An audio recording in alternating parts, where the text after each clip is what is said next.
And the second one is I would like to think that in a few years, we will have a very clear understanding of where KIT as an organization will develop. What is it? Are we structured the right way? KIT as an organization is incredibly complicated, and this slows down things. So for me, speed and agility is really important. If we're not quick and we're not agile, then we're not competitive. And as I said before, universities are challenged. We're 800 years old as an organization. There's only the Catholic Church, and the Catholic Church is older than us, but also not known for being fast. So maybe it comes with age, I don't know, but this we need to change. And this sort of goes across all of the institution, and KIT is not unique. And how do we change it? To me, it's about trust. We need to trust ourselves and trust each other on the inside, so that if I make a decision or somebody makes a decision, I say, okay, fine. I trust that you do the right thing. I'm not going to control. I'm not going to check. And there's a certain culture of checking. So I hope that we can move away from this and come to a place where decisions are made where they matter the most locally. And we have an organization where this trust and this responsibility, authority is delegated into the organization so that we can handle and act quickly. I think this is really important. If we're not able to shift away from being slow and heavy, we will not be able to compete. It will be eaten by the Chinese.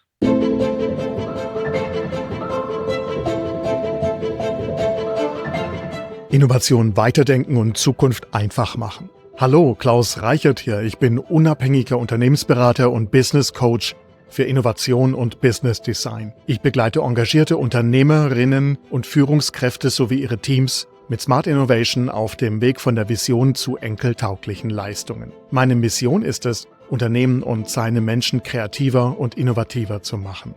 Ich arbeite remote von Baden-Württemberg aus. Im Smart Innovation Podcast spreche ich mit engagierten und kreativen Menschen über Innovation, über Innovationsmanagement, Unternehmertum und Verantwortung, gerade im Kontext des Klimawandels.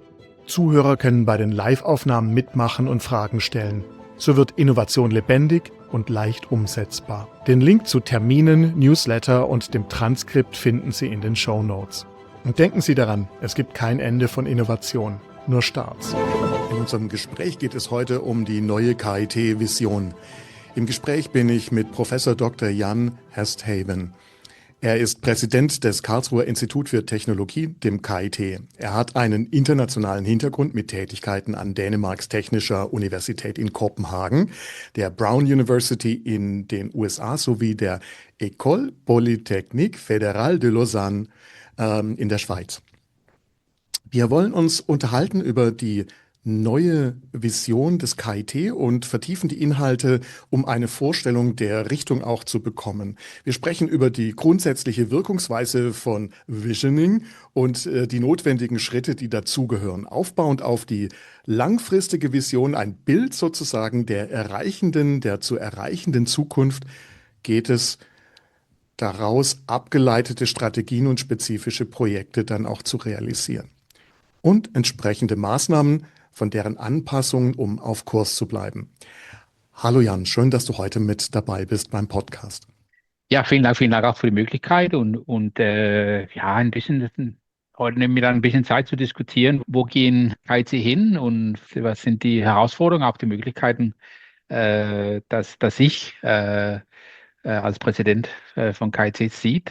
Ich komme ja von draußen, so ein bisschen an der Sicht vielleicht und ich glaube, das ist gut für KIT und auch für mich, dass wir heute aber auch in KIT, mit KIT diese Möglichkeiten besprechen und auch KIT zu entwickeln.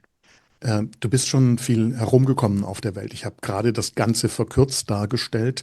Das ist ein großer internationaler Hintergrund, der natürlich das mit sich bringt, dass man sehr viele Dinge schon erlebt hat in Hochschulen, viele Blickwinkel erlebt hat.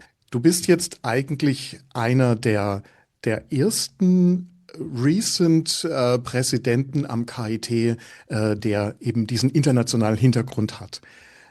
Gleichzeitig hast du auch in diesem Jahr 2025 im Grunde gestartet, dem 200-jährigsten Geburtstag des KITs und hast damit natürlich auch das KIT sehr, sehr gut kennengelernt, ja, über all die Feierlichkeiten, die in diesem Jahr stattfinden.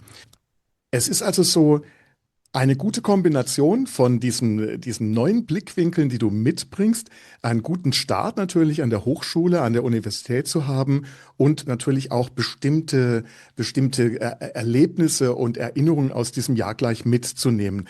Was war dann so etwas, was dich da so am meisten vielleicht in diesem ersten Jahr beeindruckt hat? 2025 war ja eine ganz besonderes Jahr für KIT wegen die 200 Jahre Feier. Das war ja, haben wir die ganze Jahr gefeiert, sehr, sehr erfolgreich mit viele Veranstaltungen und auch mit Karlsruhe und alles. Also das habe ich ja nicht alles arrangiert, aber ich war dabei und das war alles wirklich schön, würde ich sagen, und sehr erfolgreich. Aber dann sind wir auch jetzt in so einem Prozess mit Begutachtungen wegen die Helmholtz-Gemeinschaft etc. Also 25 war sehr, sehr intensiv. Aber es war ja auch eine Möglichkeit für mich, wirklich schnell KIT zu verstehen, weil KIT so ein bisschen kompliziert ist. Es ist ja auch nicht klein. So mit 33.000 Leute ist jeden Tag da.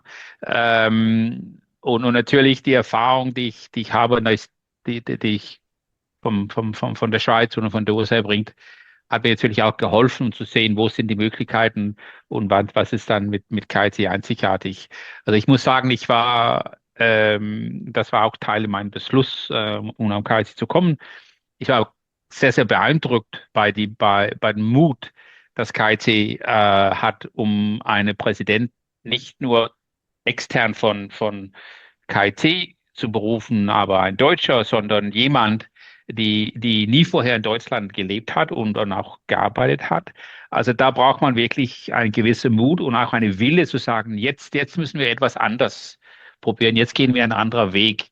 Und dafür brauchen wir jemanden, die mit einer anderen Erfahrung kommt. Und das fand ich sehr, sehr inspirierend. Und darum sagt das, da muss ich dabei sein. Kann ich gut verstehen. Da gab es eben, ich habe es ja gerade erwähnt, es gibt, also ich habe selbst auch am KIT studiert und ich kann mich an keinen Präsidenten erinnern, der diesen Hintergrund, diesen internationalen Hintergrund hat. Und vielleicht gab es das früher mal, KIT 200 Jahre alt. Nee, also da muss ich sagen, das gab es am KIT nicht, aber das gibt es in Deutschland auch nicht. Ja. Also es gibt, soweit ich weiß, gibt es eins, zwei, drei Beispiele in Deutschland, wo man eine Präsident oder Rektoren von extern berufen hat. Aber alles so an kleiner Schulen, so Hochschulen etc. Also an einer großen Universität war das erste Mal. Ich meine, es ist ja nicht wirklich verwunderlich, ja. Wir leben in einer Zeit, die schon seit eigentlich sehr langer Zeit sehr international ist. Als Bundesrepublik Deutschland sind wir im Moment noch die drittgrößte Volkswirtschaft. Das lebt natürlich sehr stark auch vom Export, von Verbindungen mit der Welt, nicht nur in Europa, sondern eben mit der ganzen Welt. Und das zeigt sich ja dann auch eben bei den vielen Fragen, die wir haben, zum Beispiel über internationale Studierende, Partner, Vergleichswerte, Vergleichstabellen, irgendwelche Rankings, ne, internationale Exzellenz, wo dann man tatsächlich einfach nicht nur im eigenen Land zum Beispiel verglichen wird, sondern europaweit und weltweit natürlich im Grunde auch als Universität eben im Wettbewerb steht. Ja, genau so ist es. Ich komme ja auch so mit eine gewisse Netzwerk von Europa und USA, aber ich war auch ganz viel in Asien. Also dieses Netzwerk bringe ich natürlich auch zum KIT. Und genau in diese Richtung, so mit die Studierenden und Wettbewerb und Zusammenarbeit etc. Das geht einfach nicht. Es kann nicht sein, dass das nur in Region Karlsruhe bleibt, sondern muss wirklich europäisch oder weltweit sein. Also man muss seine Partner finden, wo die sind und was passt und nicht, ob's in Deutschland oder Frankreich oder Singapur ist. Das ist wichtig, dass man diese Möglichkeiten sucht. Und darum finde ich ja auch ganz natürlich, dass man eine internationale Führungskraft überlegt. dass das vielleicht eine Möglichkeit ist. Und das sieht man ja sagen wir, in der USA ist es ja ganz, ganz normal, dass es so ist.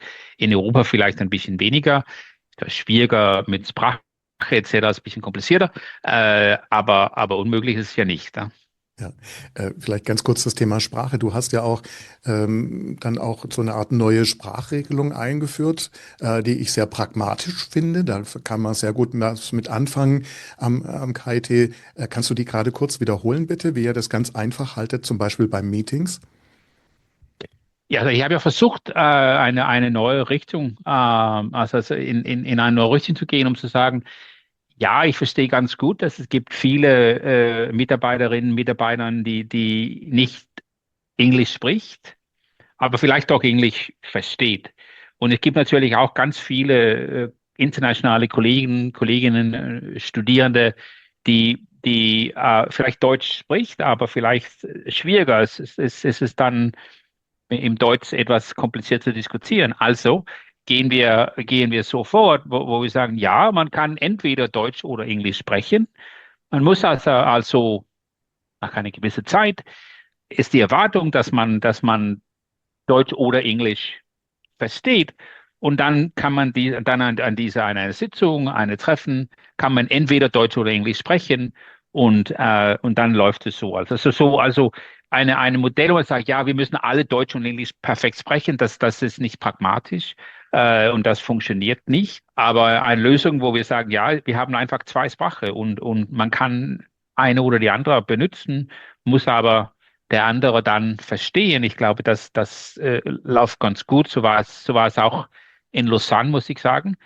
Ich verstehe Französisch, aber ich spreche es nicht gern, muss ich ehrlich sein. Und darum war die Sitzungen auch ins Präsidium alles in so Englisch-Französisch. Und das war keine Herausforderung. Das ist super gelaufen. Ich fand es einen sehr pragmatischen Ansatz, der helfen kann, tatsächlich mehrere Sprachen dann auch in der Organisation zu verankern. Warum könnte man fragen? Ja, also wir haben das Internationale, die Partnerschaften und Vergleiche schon angesprochen, aber vor allem natürlich auch wegen den vielen Studierenden, die da in Karlsruhe sind. Da gibt's ja Tausende aus China, aus Indien, aus vielen anderen Ländern der Erde, die hier in Karlsruhe studieren. Und für die ist es natürlich ganz normal, dass man Englisch spricht, obwohl es vielleicht auch nicht Ja. ihre eigene Sprache ist. Ja, klar. Also die Sprache, also Sprache der Wissenschaft und Ist Ingenieurwissenschaft heute Englisch. ist Englisch. Also es war früher Deutsch, das ist nicht so. Muss mir ganz ehrlich sein. Ja, Es ist Englisch. Und es ist ja auch so, also 20% von so ungefähr 20% unserer Professorinnen und Professoren die sind international und die kommt natürlich und spricht Englisch und unterrichtet auch das Englisch. Jedenfalls die ersten so 2, 3 Jahren, dann geht es so langsam natürlich verstehen und sprechen die auch Deutsch, aber am Anfang natürlich nicht. Und wenn man so sagt, ja, aber es muss eigentlich einfach in Deutsch weitergehen vom ersten Tag, dann sagen ganz viele äh, internationale Talente, ja, das schaffe ich nicht und dann gehe ich irgendwo anders. ja, Und dann verlieren wir und dann verlieren Deutschland. ja. Ja, also selbst wenn man sagt, es ist ein Mensch aus der EU, was ja ganz normal ist, dass man da wechselt in andere Länder eben mit rein, dann ist eben die Heimatsprache da eben doch erstmal eine andere, gar nicht mit Deutsch und dann ist Englisch eben der Mittel zum Austausch. Bis vielleicht in gar nicht so langer Zukunft dann Chinesisch natürlich sehr viel wichtiger wird. Das ist doch eine Stufe höher. Also das ist echt Ja, nicht einfach. ja, genau. Ich habe es versucht und nee, da- das geht nicht. Ja, ich habe es auch schon angeguckt, ist eine große Herausforderung. Das ist es. Das ist es. Aus diesem Grund haben wir auch gesagt, dass wir hier auch ein bisschen wechseln werden, so im Podcast und uns nicht nur aufs Deutsche beschränken, sondern dann vielleicht auch mal zwischendurch Englisch sprechen. Also da werden wir einfach hin und her wechseln, so wie es eben sinnvoll ist. Du hast schon angesprochen, dass du eben in verschiedensten Universitäten in verschiedenen Ländern warst. Und da, in einem langen Leben erlebt man natürlich sehr, sehr viele Dinge. Aber hast du vielleicht ein, zwei Punkte, wo du sagst, Mensch, Das waren so ganz, ganz zentrale Eindrücke, die du zum Beispiel aus der Schweiz oder von der Brown University mitnimmst oder Erlebnisse, die du da hattest. Vielleicht auch ganz kleine Sachen. Mhm. Ja, vielleicht nehme ich dann das Möglichkeit und erklärt das so ein bisschen in Englisch. Ich finde eigentlich so Englisch-Deutsch hin und her ist nicht schlecht.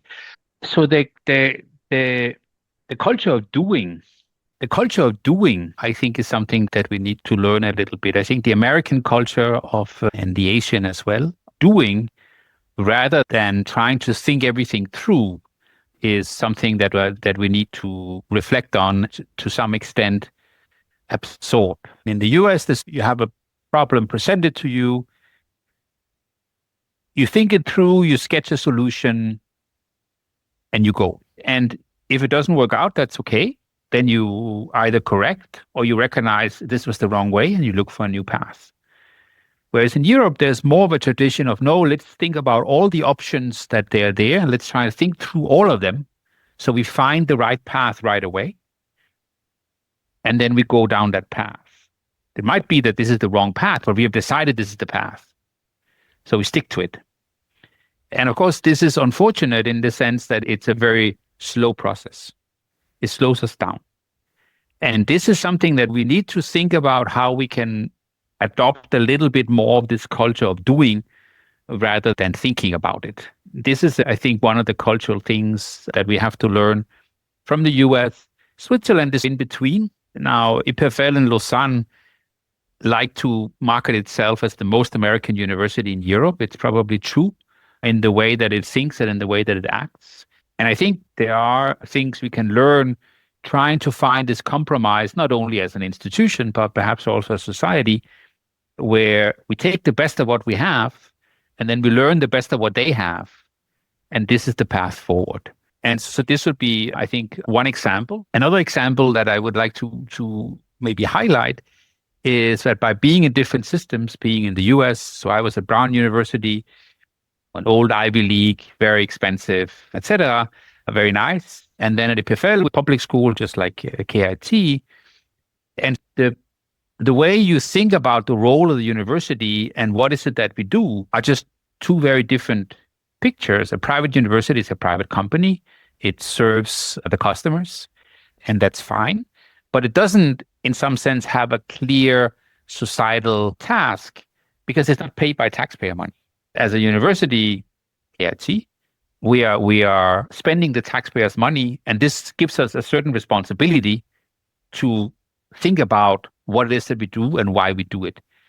And I think this reflection, at least, has taught me that it's important to really position ourselves and make sure that we are here to educate the next generation and to provide solutions for society. You see this less in the US because it's organized differently. I value the way that it is organized in Europe, where it is part of our social contract. Taxpayers are paying for us to provide solutions and educate the workforce and give opportunity to those who have the talent. I think those are two very distinct models. Having been in both of them, I strongly prefer the second one. I think the same way. In the end, you have good people coming out of these schools, and some people might drop out on the way, but the entrance is open, right? And people can try and do their best in and thrive in such an environment. But okay, thank you. I understand very much. Having been in the US also and in other countries in Europe. You have been with KIT for a year. You have seen all these great things that came along with the 200th birthday. There was the Dîner au KIT, which was a great event, which has brought together people, and you have a year of KIT life on your back, let's put it that way.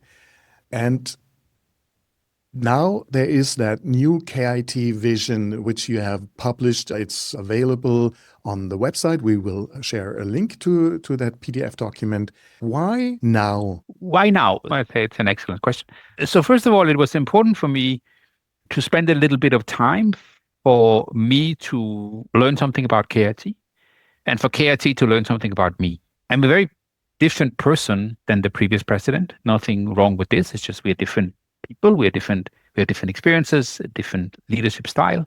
Yes, and I know the both of you, and I can fully... and it was important for me to have a sense that before I tried to present anything that would lead to changes at KIT, that I had a sense that I could move KIT with me. If this was not possible, because we were simply too different, then of course I would have to rethink my path. So why now? Well, because I needed a little bit of time to understand KIT. And as I said, KIT needed to understand me. I think this, at least to some extent, has been achieved. We are over the 200 years. We are over a number of other things. There's also the whole Excellent University process that we have been through also. So a lot of things have been happening. It has taken an enormous amount of energy out of KIT and the colleagues at KIT. So I didn't want to start too early, because it would be the risk of disappearing in all the other things was too high. Now, however, this is all behind us. We have a little bit of breathing time to think about what we have accomplished. And the vision that has been presented is really more of a document to reflect on, to sit down and read and say, okay, where is it that I would like KIT to go? I'm not talking about how we get there, but rather this is the vision of KIT. This is what I would like KIT to be, let's say 10 years from now. Not only in terms of, we are excellent in research and education, but also how we develop our talents, what our values are, that it's a nice place to be, that our working environment is maybe evolving, that our structures are evolving. And then after having presented this, which was made official, it was presented internally over the summer, but then made public this fall. Now we will start a process in the coming year of actually thinking about, if this is where we want to go, let's think about what kind of steps we can take, what kind of strategies we can put in place in order to go in this direction. So the time was right, because we are now in some sense ready. We have the capacity, the bandwidth to begin to think about these things. And a very pragmatic answer to your question is, we have a current strategy, and it is called the DAX-Strategie 2025. So by the end of this year, you could say KIT doesn't really have a strategy because it's running out of time. Of course, an institution like KIT should have a strategy, also in reflection of our role in society, as it was now for doing that. Okay. I also think a year is a good time to get to know each other and then remain fresh and have a view on the organization that is not yet grooved in a way, which I think is helpful if you have both kind of way. You are accustomed to the organization and you have an idea of how it could be also. Just to comment on that, look, for me to come in not knowing the institution and begin to change all kinds of things that I ultimately do not fully understand, would neither be reasonable nor realistic. I would not be able to change anything because, again and again, I would start saying things where the response would be, you don't know what you're talking about. And they would be right. So now I have taken the time to understand how the institution works and also who the people are that makes it work. Mm-hmm. And exactly as you say, still, I hope, maintaining a fresh mind of what we could do differently in order to move us in the direction that we need to go. I'm really glad that we get the chance to talk about this, because as someone who provides guidance and help with visions, I was really thrilled to see that the word innovation is practically on every page of the document, along many others. And I want to come to what's inside in a bit of time, but I was wondering, why do you need something like that? Why do you need a vision? Yeah, I can't go on with the question because then I would start to answer it. But why is it necessary in our world to have a new vision for KIT? Because we need to know where we are going. We need to have a lighthouse, a picture in the future saying this is our goal. Now, if we can start by agreeing on that, saying, yes, we agree, this is our goal. If we can get to that, the institution would have evolved into something that the vast majority of us can see ourselves being part of. of. Once we have that, we can begin to discuss how to get there. But if we don't know where we are going, it's tricky to start walking. And therefore, I think that having that and having agreed on, let's be honest, the vision is mine.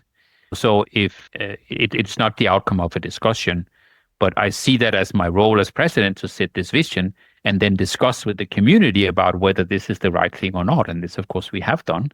There's nothing controversial in the vision, but of course, there's a certain weight on some things that I think we should do more of. Innovation is one of them. And I think what a vision does, it shows what is important to me.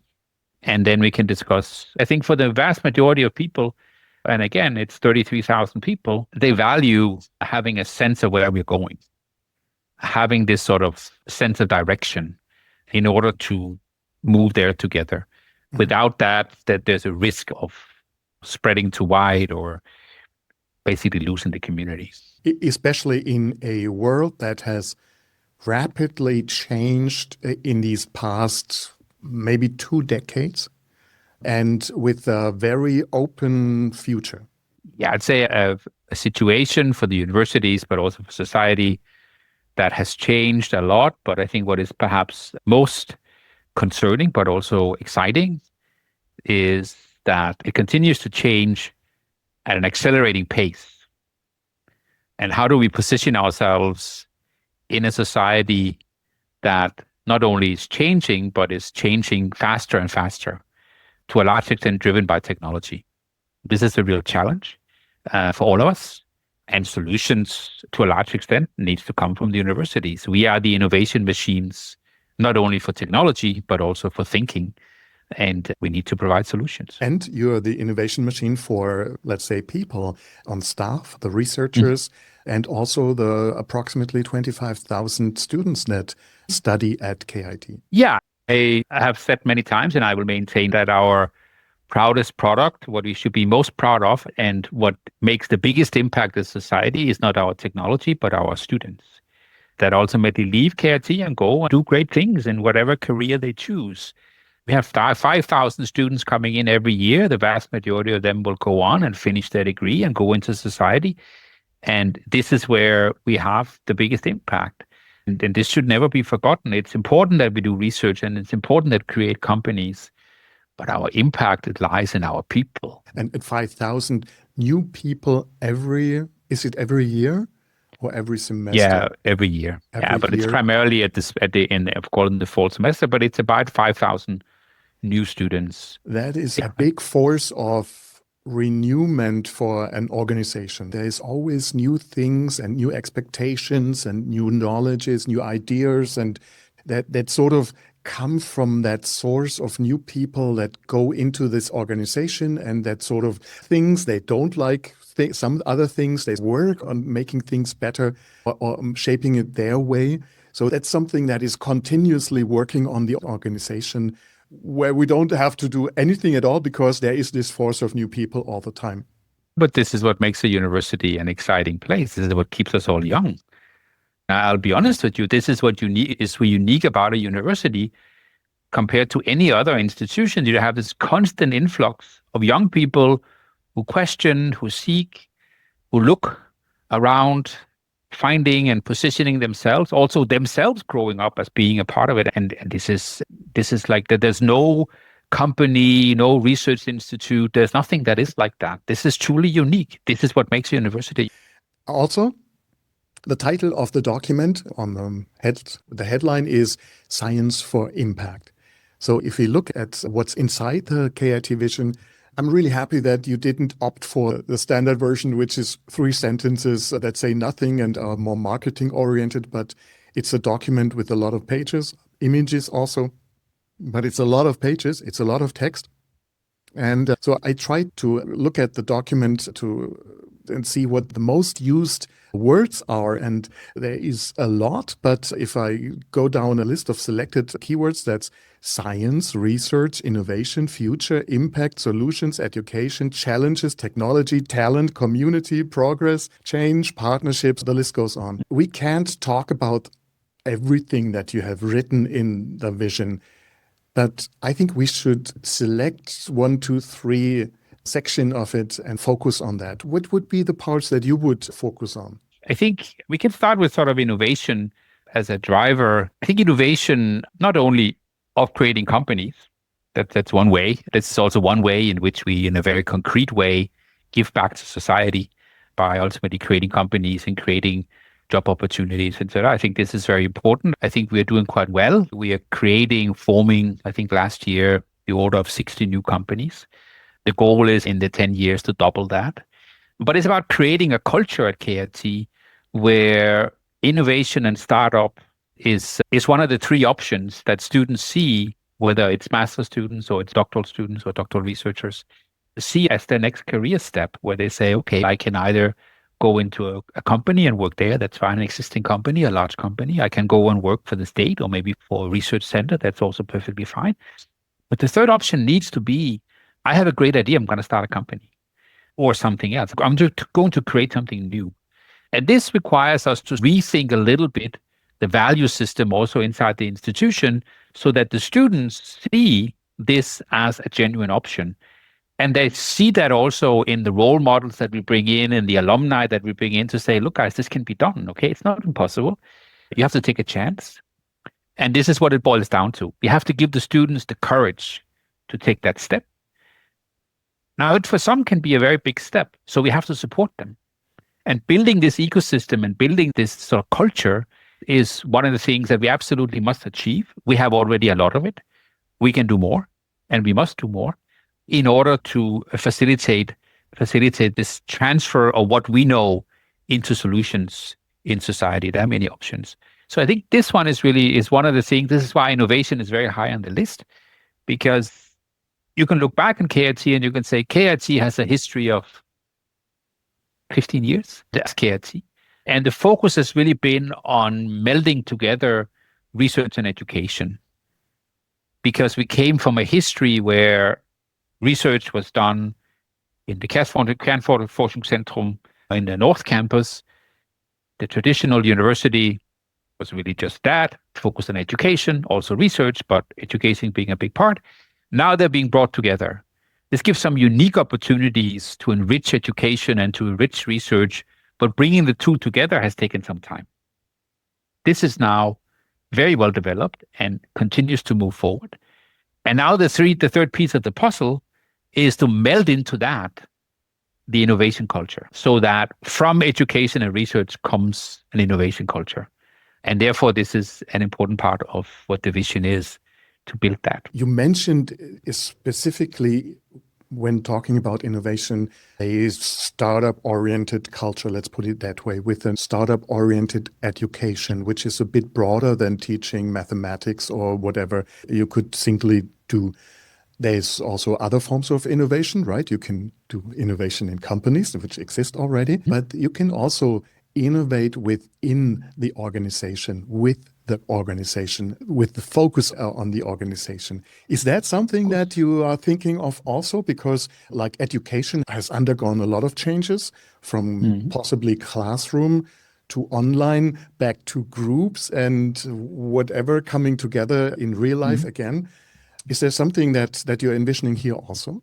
If we look at our educational space, then clearly, exactly as you say, that the way that we educate is evolving quickly.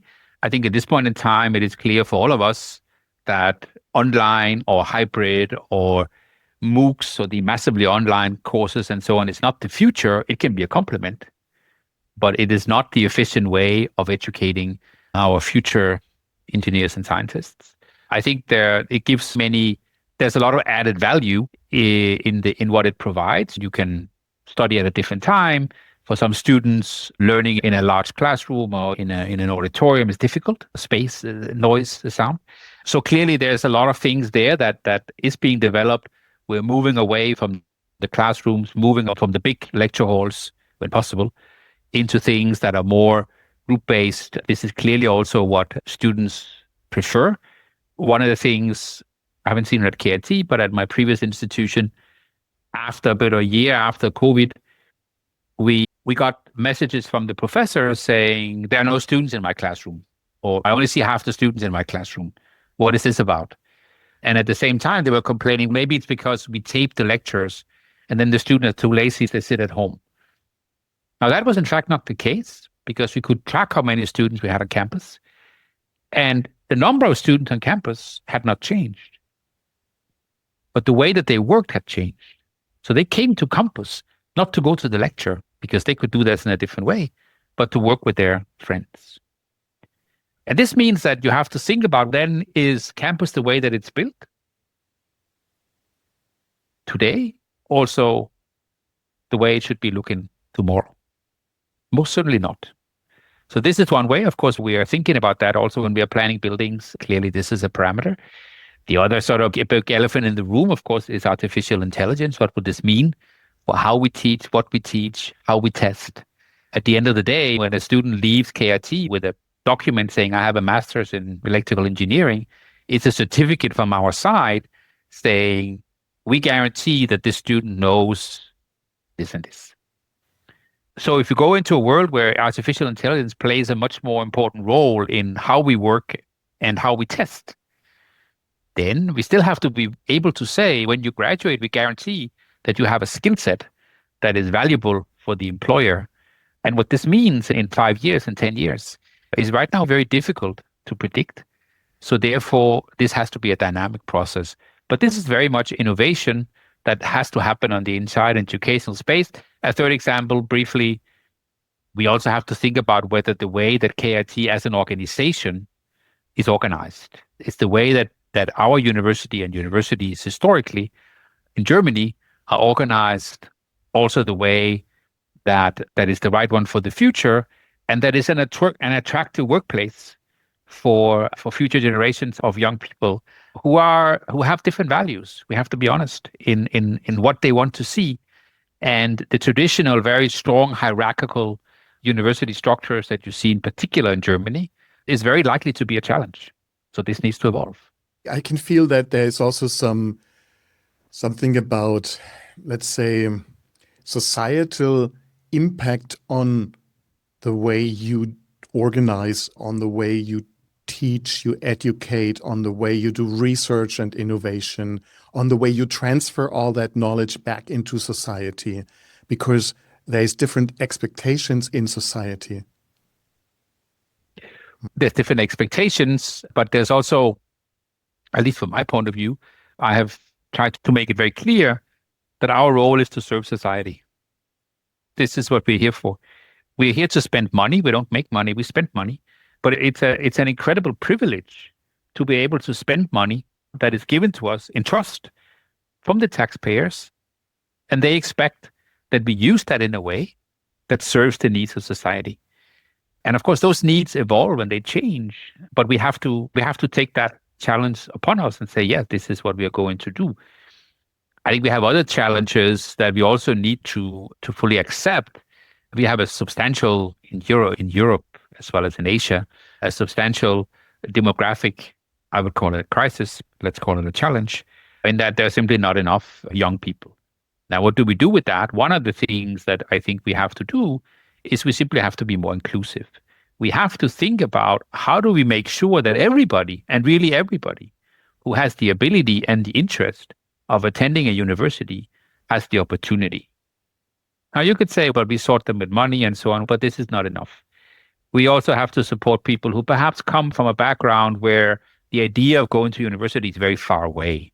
Or, and this is clearly what we see, we also have an expanding group of students who come in with, so in English you call it neurodiversity. So students they learn in different ways and they function in different ways. They have the talent and they have the ability. That's not the question. But for instance, they cannot learn in a large auditorium. It's too noisy.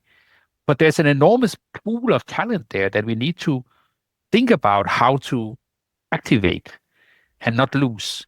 And this again comes back to serving society, because then these people, not only do we give them opportunity to develop their skills, their knowledge, but also to, after their education, play an active role in society. We are here to serve society. If there's one thing that I keep saying, is that we're here to serve society. Never forget that. The vision document has many pages, right? Not so many pages. It's 24 pages. 24 No, there's maybe 12 pages of text. Yes. The vision you describe on some pages in the document, or no, I don't know how to say that. A vision describes a possible future, right? A situation that you want to achieve at a point in time in the future. And the horizon that you are aiming for, you have just said, is about 10 years. And it's a long time, but it actually is not a long time. There is an image or images that you're aiming for, actually. But then in between there is a lot of things that you need to be done to get there. Maybe priorities, projects, and so on. And doing things, right? So what do you think will be something that is maybe there in 5-7 years that you stated in the vision? What do you think will be there in rather 10 or 12 years? First of all, it's maybe it's worth sharing the process. Right? So now there's a vision that sort of lays out a number of goals or directions, things that I think are valuable for us to reflect on as an organization. It is split into 3 pieces. One is focused on structural developments, changes internally and externally. The second one is really about research and innovation, also in education. And the third one is about developing talent. And when I talk about talent, I really talk about talent at all levels. So it's not only about the professors, it's also about the staff, the colleagues, everybody. So how do we reach these goals? The process that we will now put in place is that we will form a number of small working groups. So there will be community involvement that will have, let's say, 7 or 8 areas of focus. And the task of this working group is to come to say, if this is where we want to go, then what would be our strategic goals in going in this direction? Let's say 3 years, 4 years out, where would we like to be? And why not 10? Because I don't think you can 10 in the world that looks today. I don't think you can look 10 years out. I think 10 years is too long to be concrete, to be action oriented. I think 10 years you can dream. And that's what the vision is. It's a dream. Strategy is something, okay, the next 4 years, these are our priorities. We might have 10 that we would like to do, but right now we're going to focus on these 3.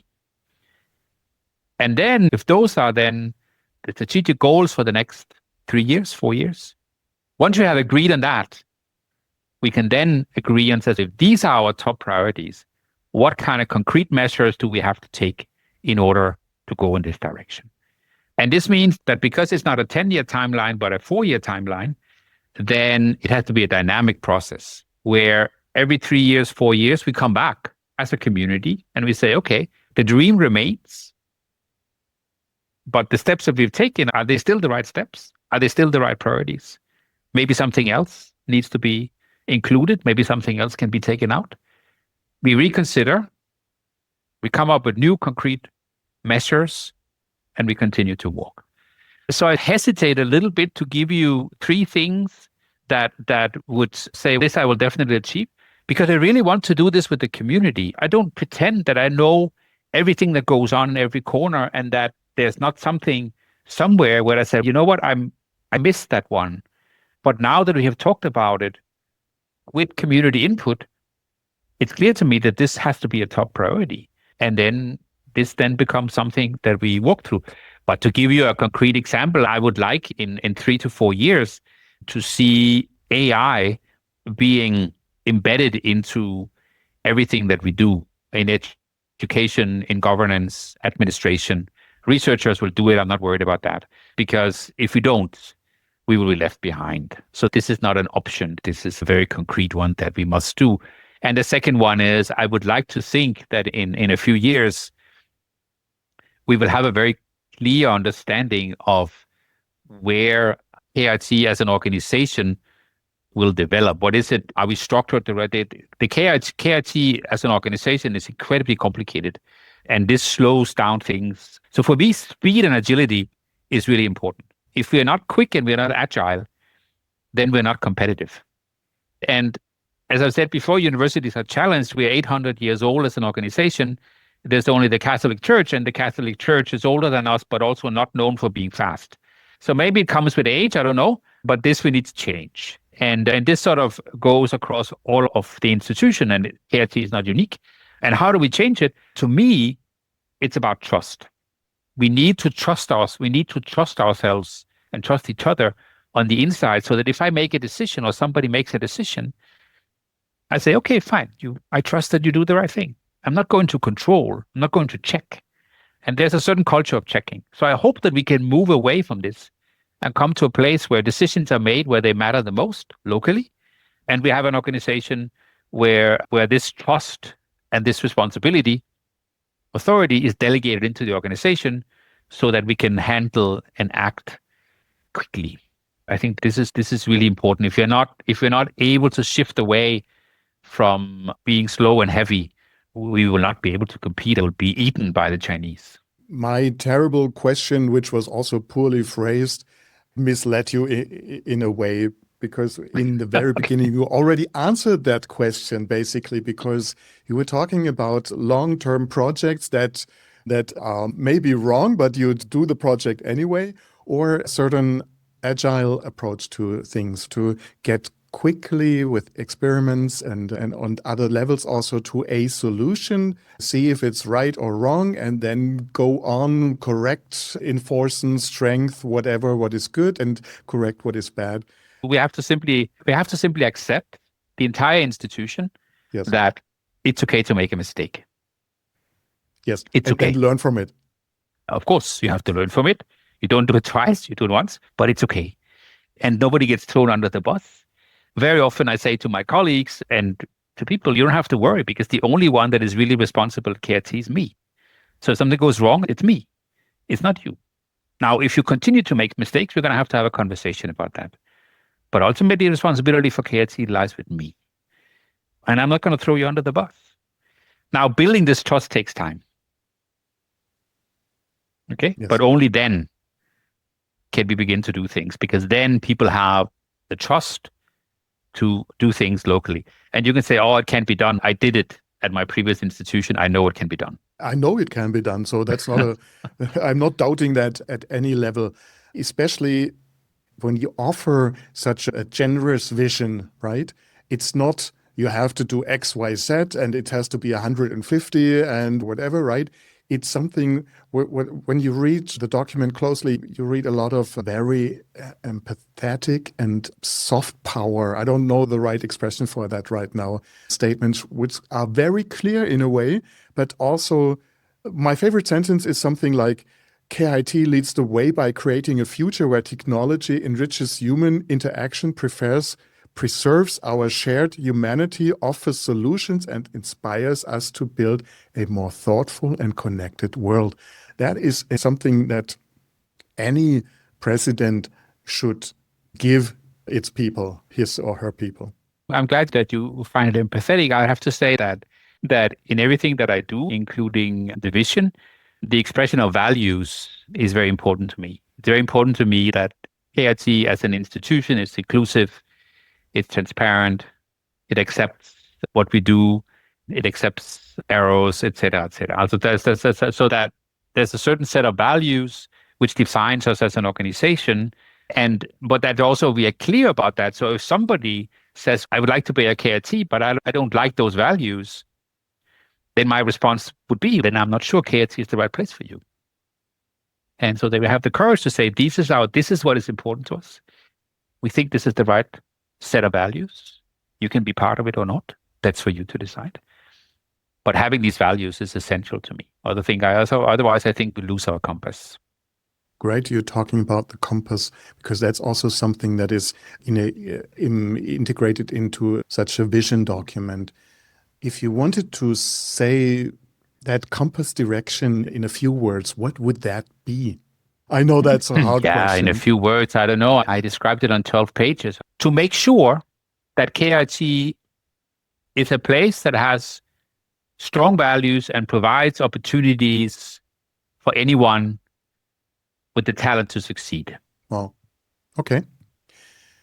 From my experience, especially in large organizations, there is always the risk that such a process, which takes a long time, even if we are talking about different stages or whatever you might call them, you're doing different stages, phases or building steps, whatever they are called, that people lose interest in working on it because they don't see results, for example.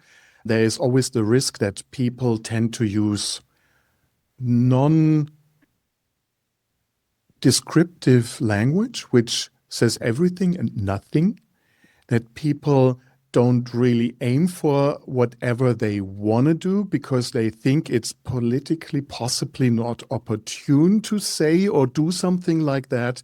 What do you say to these people that don't understand that they can be open and they have to be open in these discussions about the future of KIT? So first of all, I'd say I don't have an illusion that I can bring everybody on board with me. Okay. But I don't need everybody. I need 2/3, maybe 3/4 to be with me and to support us going forward. Now, of course, at some point in time, everybody would say we walk on, but somehow there's no results. At some point in time, it needs to begin to pay off, right? So this is quite clear that we can start a vision and we can have a vision and we can start walking. But at some point in time, the situation needs to begin. People have to be able to see it's worth their time and their effort in order to continue to be on board. And that's also why setting a 10-year goal and says we just start walking is not good. It has to be more concrete, shorter term.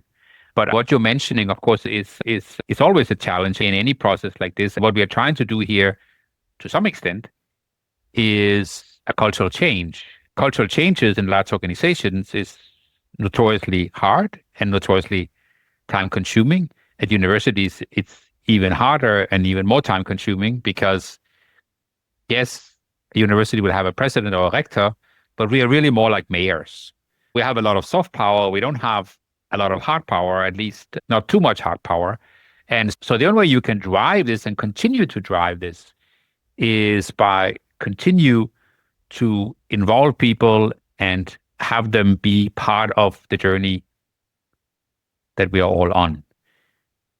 How do I fit into this? Well, obviously, I play a very particular role in this. We all have to do it. Perhaps my advantage in this process is I'm patient and I'm stubborn. Wonderful. In the beginning, we talked about also external forces that shape our doing, that shape the way we do education, the way we do science, the way we do research, and so on. And that was also something that you experienced or was part of your thinking when creating that vision document. One thing that is very important right now is sticking together as Europeans, sticking together in a situation, in a world situation that changes very quickly, where blocks change a lot, where we don't really know where things are heading, but there's also lots of violence, lots of attacks, there's wars, which we didn't imagine, at least not in the Germany of the last 30 years, that would ever happen again. Is that also part of what you're thinking of in the vision document of what the KIT has to play a part in the future development?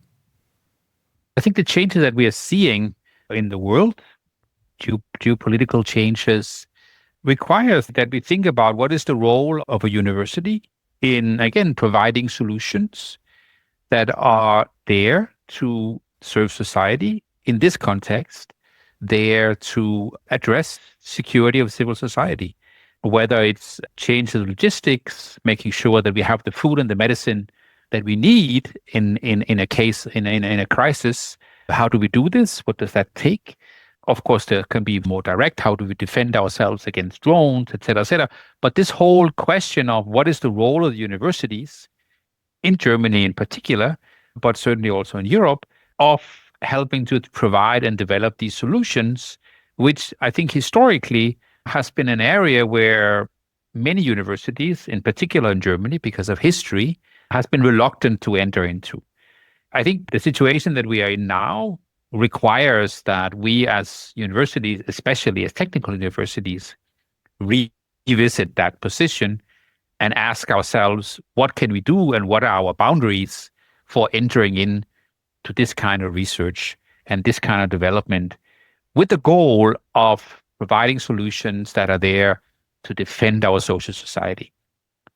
This is one element of it. The second element of it is what you alluded to.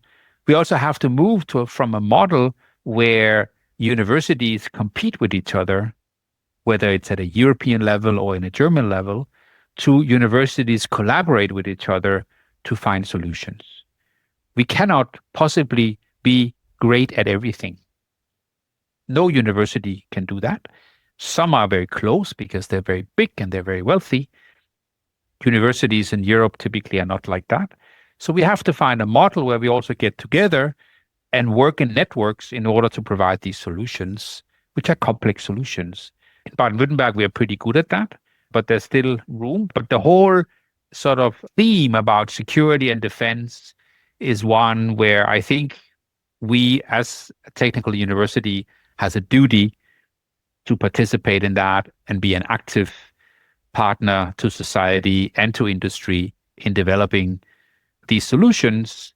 But of course, also recognizing that history, in particular in Germany, is such that there are some of our colleagues who are uncomfortable with that, and that needs to be accepted. So it's a bit of a transition. But whether we do it or not is, to me, not a question. The question is then how to best do it so that we can all see ourselves as being part of it. Okay, I think I understand. And what I'm just reading is a question from Barbara Schmucker, which I think fits very well to what we're just talking about.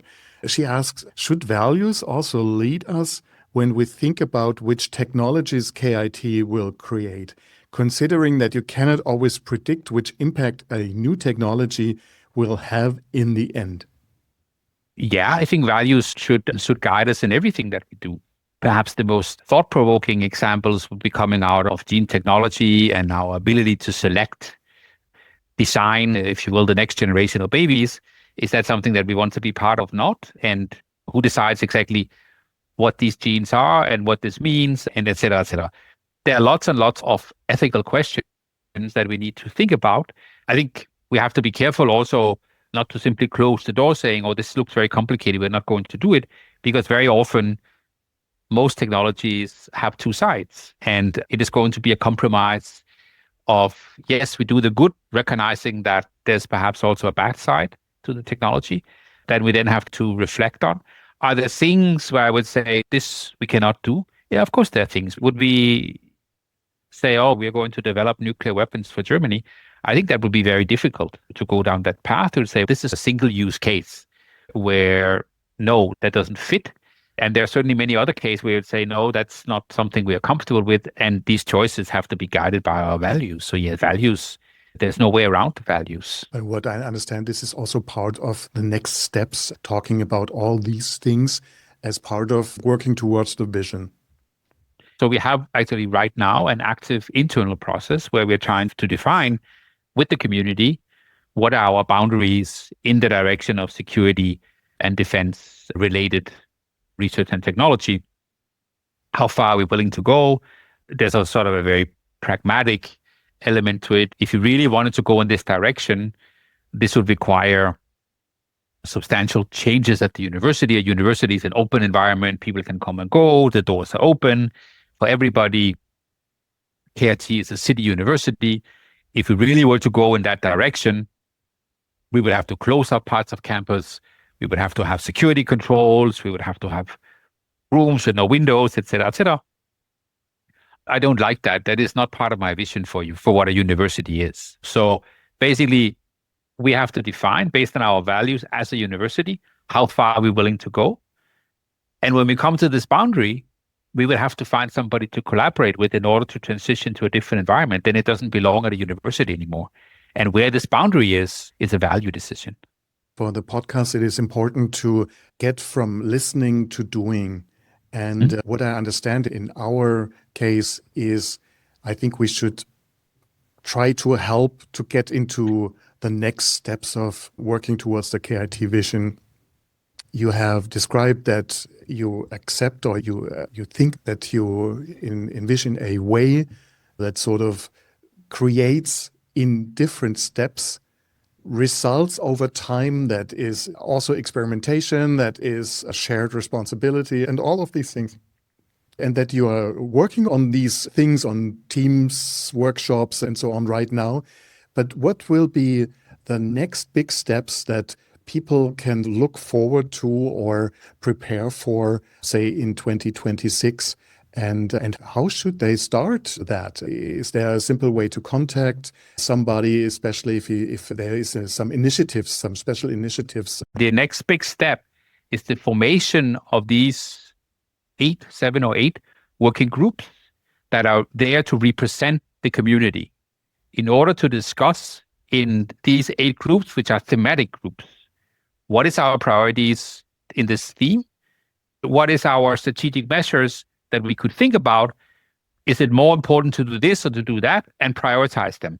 And then once this is clear, we as a community, because this cannot come from at least at the university, this cannot come from the top. It has to come from the bottom. We as a university, if these are our strategic goals in the next 3 years, 4 years, what are the concrete measures that we are going to implement in order to reach those strategic goals? Okay. Now, what exactly those are is very difficult to tell you when I don't know what the strategic goals are. And the strategic goals are right now in the next 6 months be defined by these 6 groups. So what would concretely happen is that these 8, it will be 8, probably 8 groups will be formed with participation from the KIT community, and it will be part of their job to reach outside of the group and talk and say, we're talking about this and this. Should we change the way that we educate our doctoral researchers? Should this be much more formalized and much more structured? This is what in most other countries, in Germany not. Is this good or is this bad? Let's think about that. Now, in order to have this conversation, you're going to have to talk to the deans and so on and so forth. But nevertheless, this is the process that goes forward. And so this will be the first concrete element of the development of the process that's associated with the vision. Okay? It's an inclusive path. We do it together as KIT. Das hört sich wirklich nach einem sehr nachvollziehbaren, aber vor allem einem sehr integrierten Ansatz an. Und ich bin froh, dass du das Ganze so verfolgst und mit so viel Passion auch dahinter bist, weil du eben auf der einen Seite diese Blickwinkel von anderen Hochschulen mitbringst, den Blick, auch den internationalen Blick von außen. Und ich mich auch schon sehr freue, wie jetzt in der Organisation gesprochen und gehandelt wird. Das ist noch ein langer Weg, den das KIT da vor sich hat, aber ich bin sehr froh, dass er begonnen wird. Vielen Dank, dass du heute mit dabei warst im Podcast. Ja, super, hat mich gefreut. Vielen Dank für die Zeit und die Möglichkeit. Das war der Smart Innovation Podcast. Er wurde mit einem interessierten Publikum live aufgenommen. Vielen Dank fürs Dabeisein und Zuhören. Noch kein Abonnent? Die Show ist überall zu finden, wo es Podcasts gibt. Weitere Informationen sind bei klausreichert.de/podcast. Dort gibt es auch eine Übersicht der nächsten Live-Aufnahmetermine. Ich bin Klaus Reichert und das war der Smart Innovation Podcast.